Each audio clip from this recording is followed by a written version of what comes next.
Hey everyone, welcome back to Tactical Magic. This is Molly Mandelberg, your host, and I'm excited for a powerful healing episode today, talking about a slightly edgy topic. So I just want to give a little trigger warning. We are going to be talking a little bit about domestic abuse and violence today. So if that's not something you want to hear anything at all about, then this might not be the episode for you. If that's something that you might need to hear something about, or are willing to be aware of it in some way so that you can share it with people who might need it, then please keep listening because it's going to be a powerful episode. So hang tight. We'll be right back in just a sec.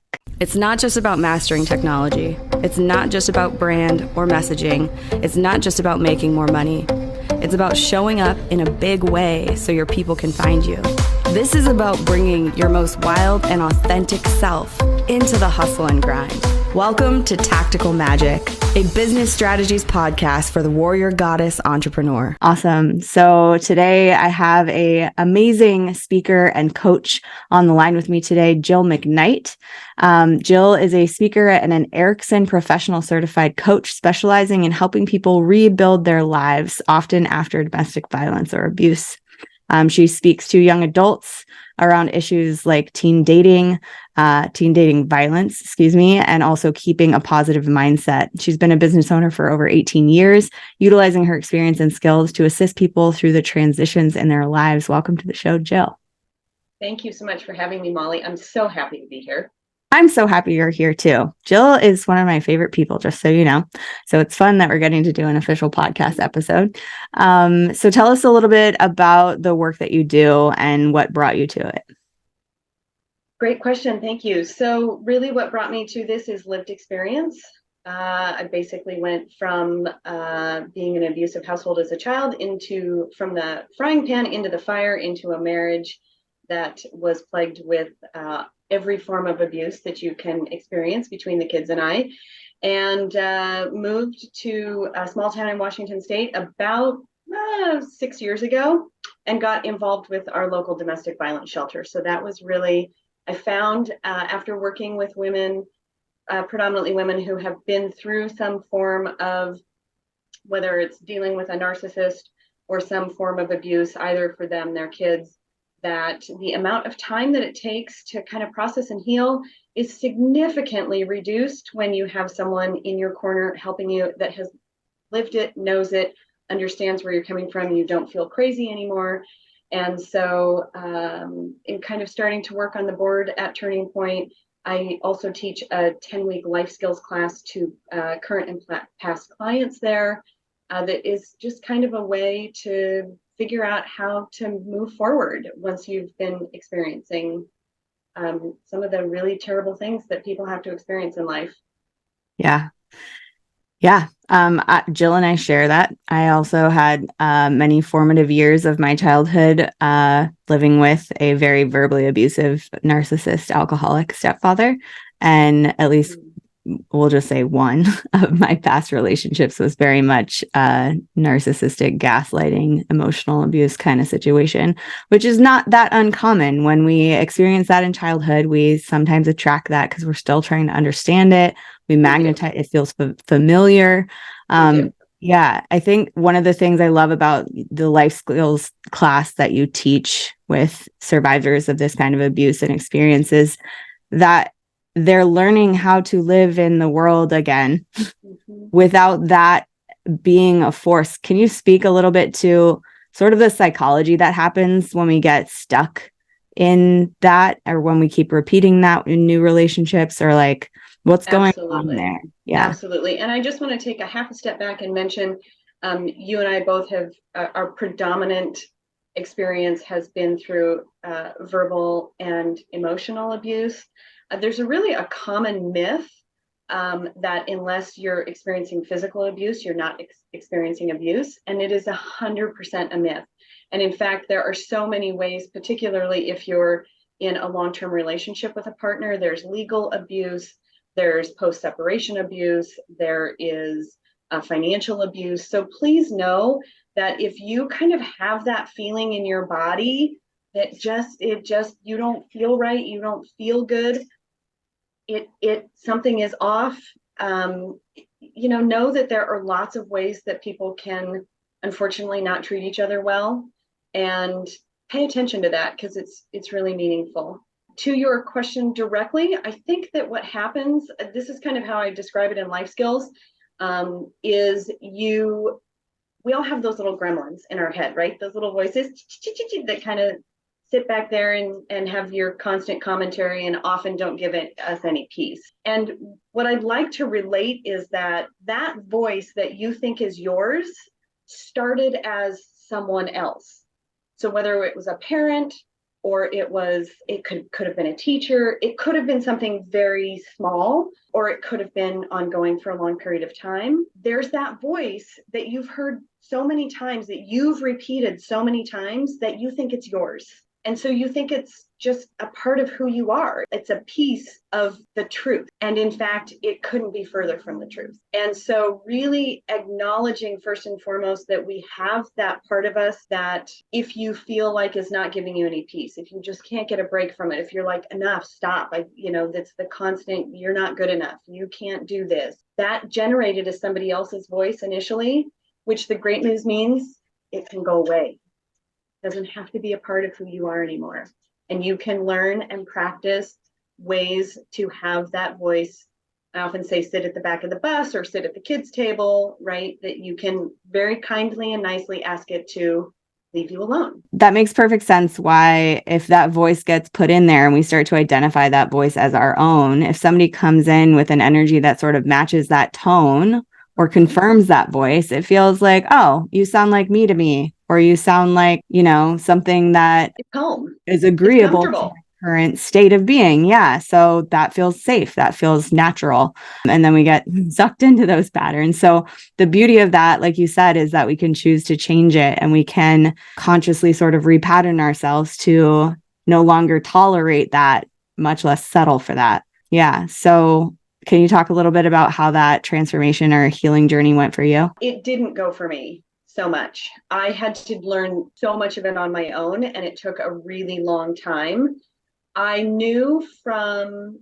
kind of always knew that something was off. So I spent a lot of time searching certain years and years and years, searching for that thing that felt different, that maybe felt better, that might move the dial. And I had a lot of fails before I had successes. And there were a couple of things that really were successes for me. And the first was after my ex left.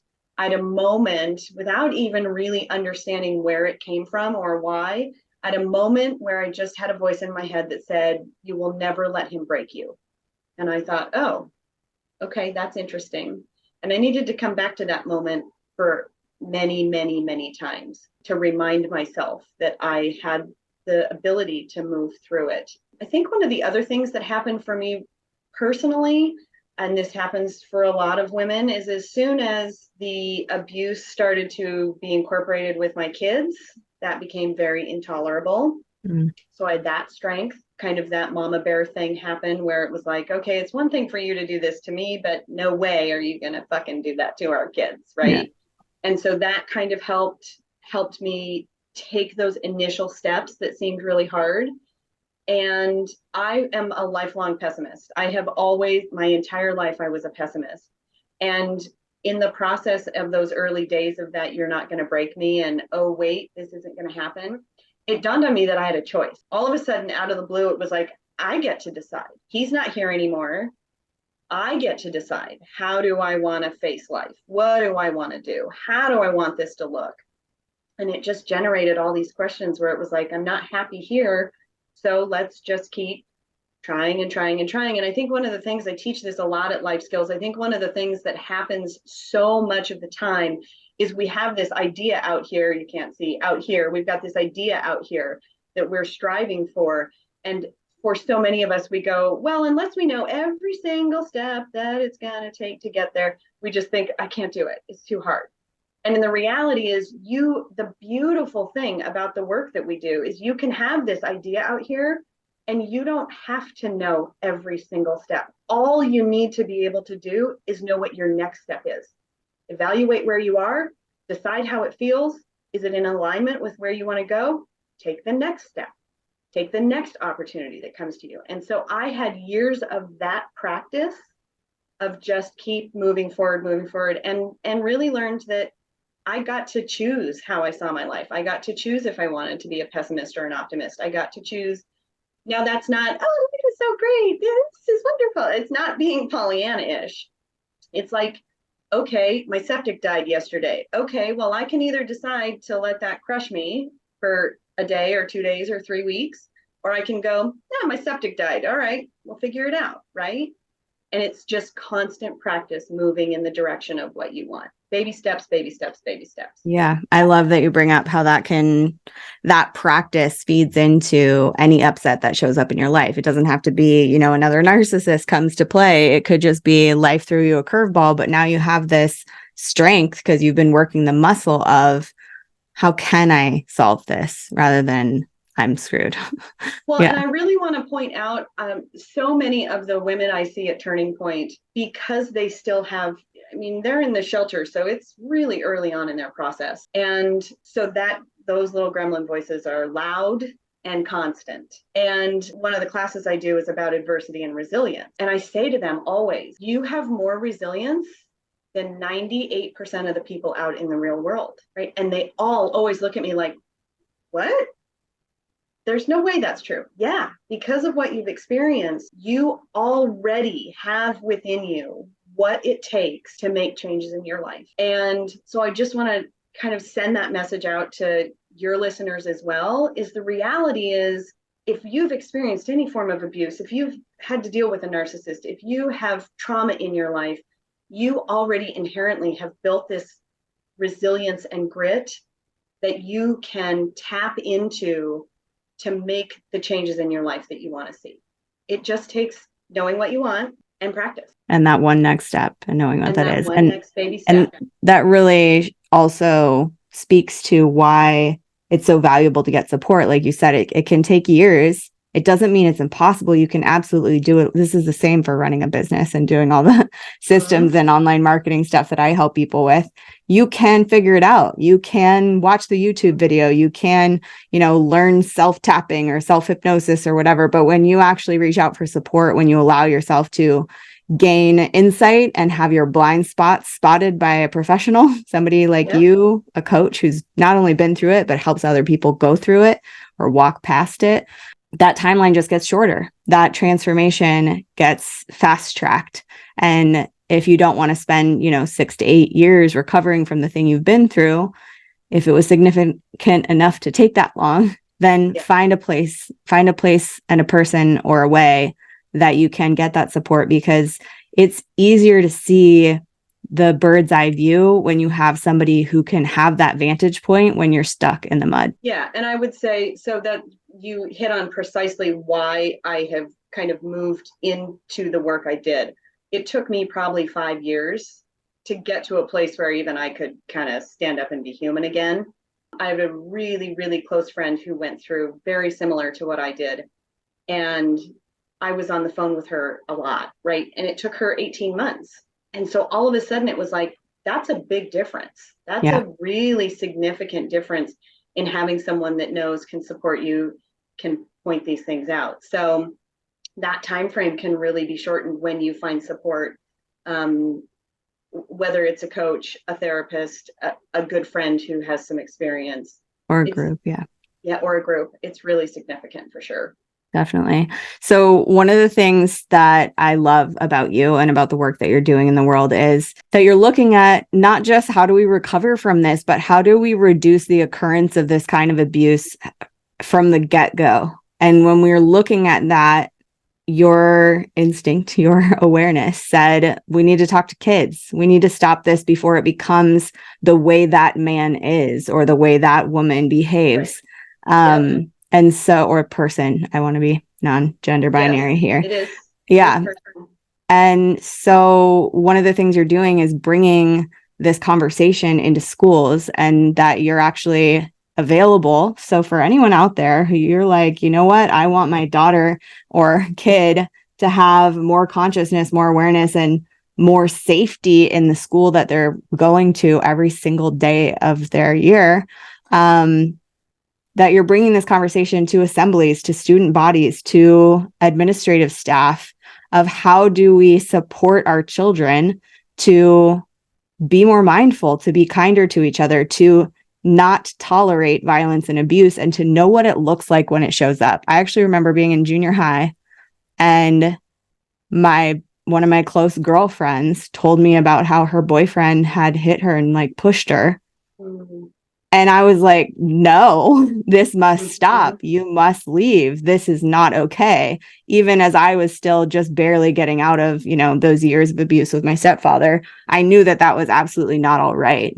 Yeah. And she didn't break up with him. And it was like, oh my God, how can this possibly be happening like this close to me? And what the hell can I do about it?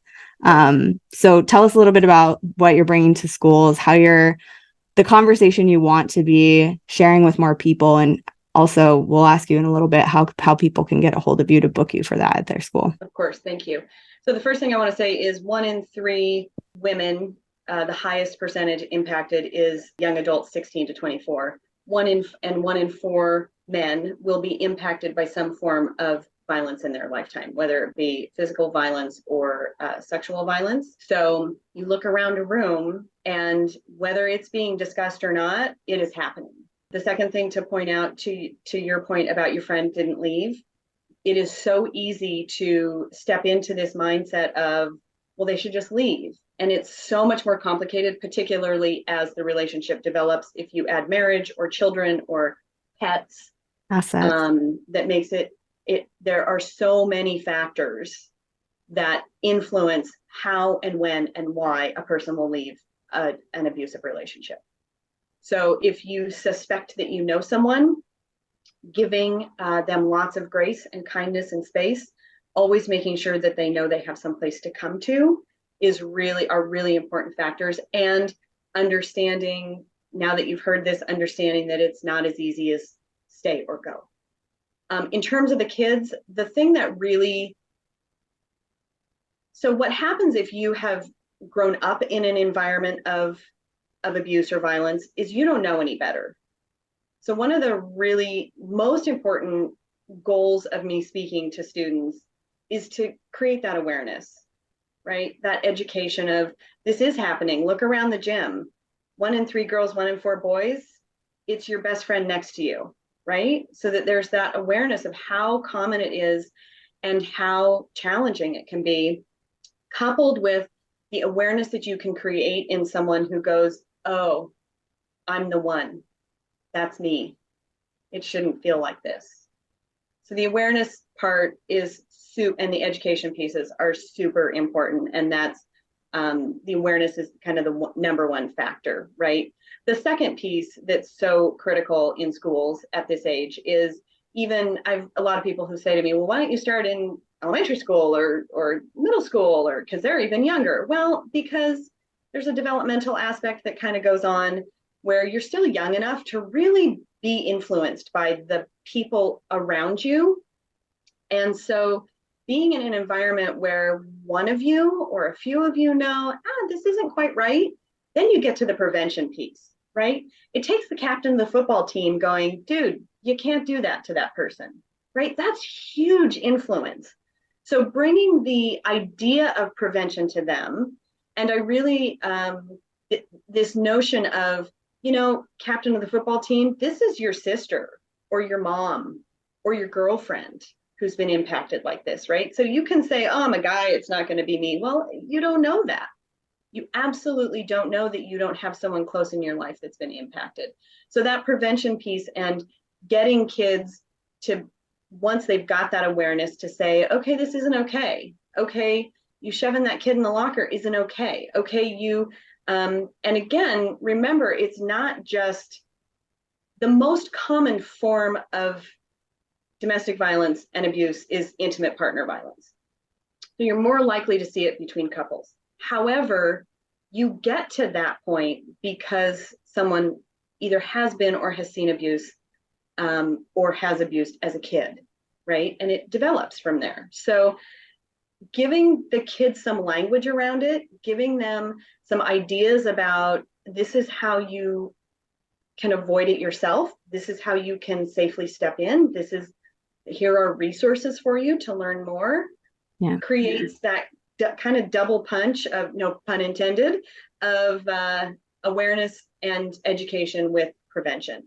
And then because it's impacted by 16 to 24-year-olds, then, you just think about how that ripples forward as those generations age.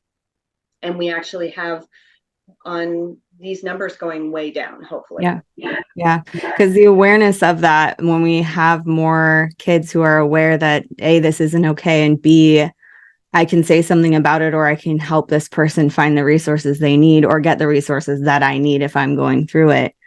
That is a ripple effect that begins to spread, and that begins to, like you said, create a generation of people who are no longer willing to tolerate this because they have the awareness and the tools to begin changing it or taking a stand against it. And gosh, it gives me goosebumps just to think about a world where this kind of education is given to more young people who then grow into adults who have, I think right now, the generations we're seeing coming up, I don't know how many of you out there are watching TikTok videos and the amazing self-awareness that's kind of spreading in the younger generations, but it doesn't mean that abuse isn't still happening. And we can see that with the amount of violence that's going on in the world still. But yeah, I'm really excited that you're bringing this work to the world, that you're supporting not just women in shelters, but also encouraging young people to take a stand against it. Because if you're going through something like that and you've spent all this mental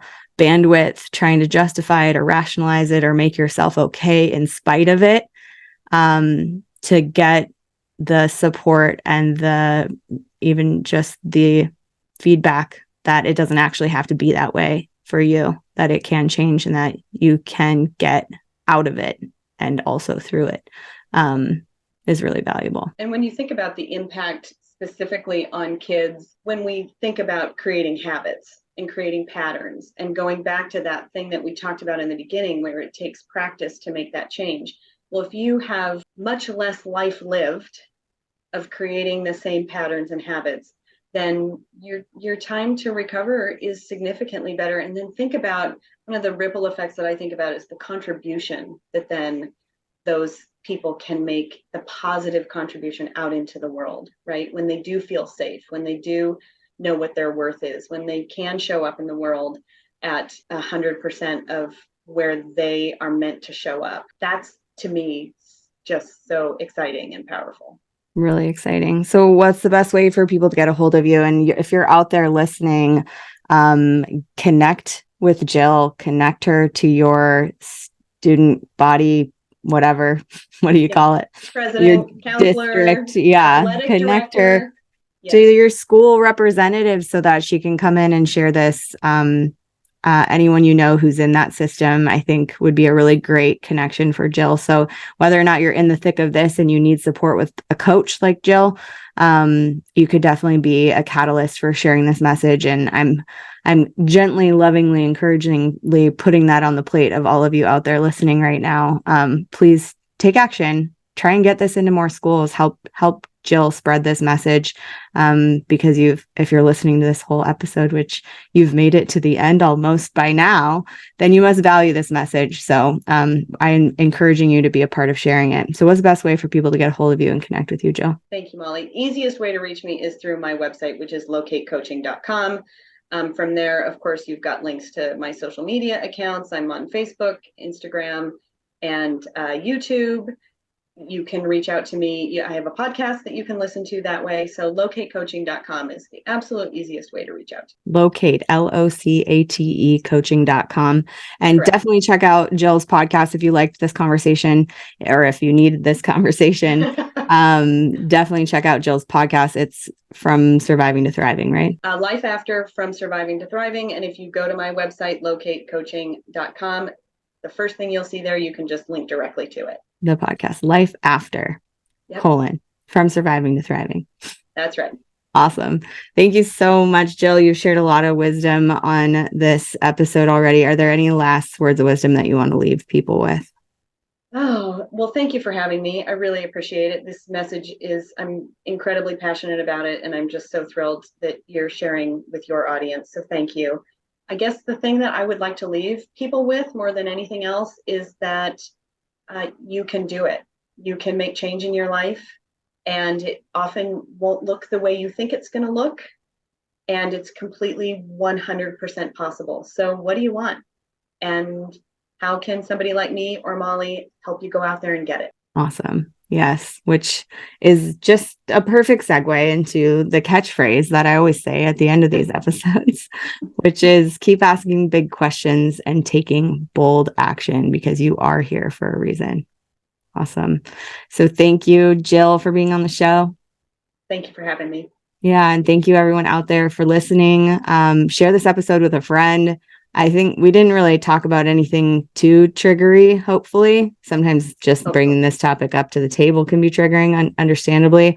But if you know somebody who might need to hear that 6 or years or whatever, it can be shortened when you have support. It's really hard to be in that mental headspace and feel like you're alone in it and that nobody in your life understands what you're going through or how freaking crazy you feel. So letting them know that there are resources out there, that there are people who are willing to hold their hand or stand beside them is a really generous and beautiful thing. So be that kind of person. If you're listening to this, you probably already are that kind of person. But once again, thanks for listening, and I hope you have a wonderful rest of your week. We'll catch you again for another episode of Tactical Magic next week. Have a good day.